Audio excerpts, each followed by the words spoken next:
Welcome to the next episode of the Dark Web Deacon. Before we begin, be sure to smash that subscribe button, click the bell to turn on notifications, and check out the latest items in the Dark Web Deacon merch store.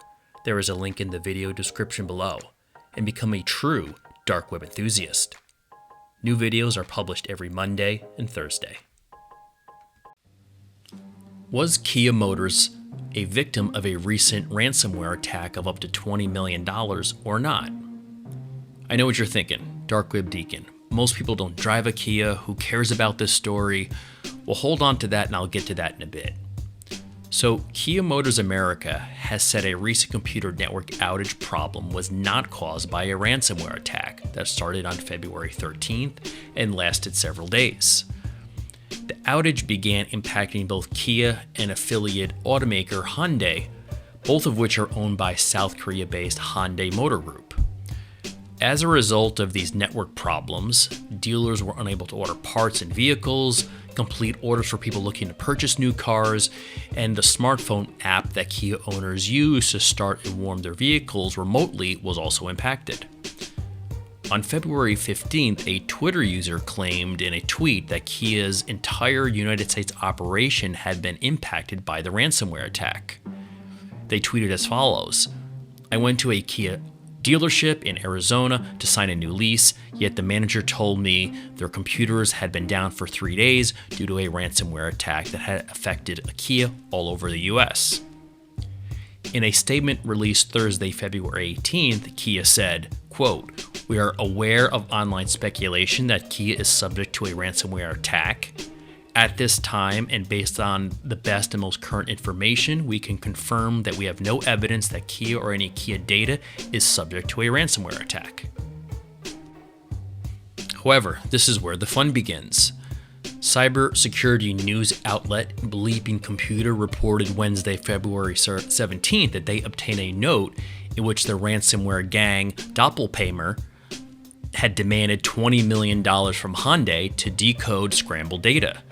The report said the gang was threatening to leak online data stolen from Hyundai unless the South Korean automaker paid up. In their ransomware message, the attackers asserted they had stolen a huge amount of data from Kia Motors America and that they would release the data in 2 to 3 weeks unless the automotive dealer agreed to pay $404 in Bitcoin, which is worth about $20 million.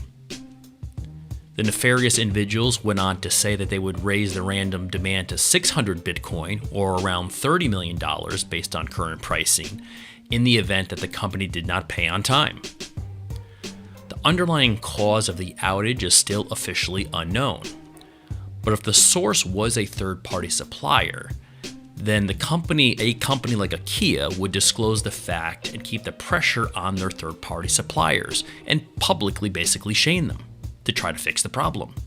Further, the lack of a clear root cause this many days into an outage points to an attack from a threat actor rather than a typical system failure. So, a few lessons here and why I put this video together. First, yes, I do believe that the Hyundai and Kia motor companies were victim of a ransomware attack. But lesson number one: companies still feel like they can openly lie to consumers to try to play the PR game to avoid any blowback rather than just coming clean with consumers. So official company messages cannot be trusted, especially if the company has a friendly relationship with the mainstream media. Lesson number two: ransomware is on the rise. If you have a small company, you are not immune.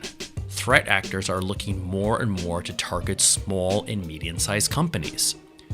Not for $20 million, obviously, but they will just target you for a few $1,000s, and the data has shown that most people will pay.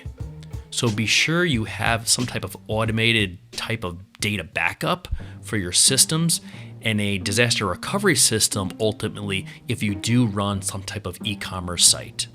So in 2021 and beyond, ransomware is going to continue to be a major problem for both small, medium, and large-scale businesses. And I think ultimately it'll start to even seep into the consumer space and become just as much, if not more of a problem than typical smishing and phishing attacks.